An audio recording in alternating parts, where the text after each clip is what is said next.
సుంకరి ప్రార్థన ఆలకించాడు. సుంకరి ప్రార్థన ఎందుకు ఆలకించాడు తెలుసా? తన్ను తాను తగ్గించుకున్నాడు. తన్ను తాను తగ్గించుకునే ప్రార్థన దేవునికి ఇష్టమైన ప్రార్థన. దేవునికి అతి సుందరమైన ప్రార్థన ఏదైనా ఉంటే నీకు నువ్వు తగ్గించుకొని ప్రార్థన చేయాలి. నీకు నీవు తగ్గించుకొని ఆయన మోకాళ్ళుని ప్రార్థన చేయాలి.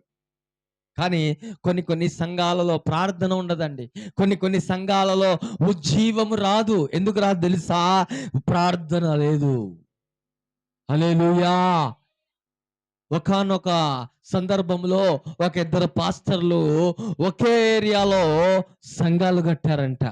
ఒక అతనేమో బాగా చదువుకున్న వ్యక్తి, బాగా పిహెచ్డీలు చేసిన వ్యక్తి, బాగా బలం డబ్బున్న వ్యక్తి, బాగా హోదా ఉన్న వ్యక్తి, బాగా దేవుని వాక్యాన్ని చాతుర్యముగా ప్రకటించగలిగిన వ్యక్తి. అయితే ఇంకొక వ్యక్తి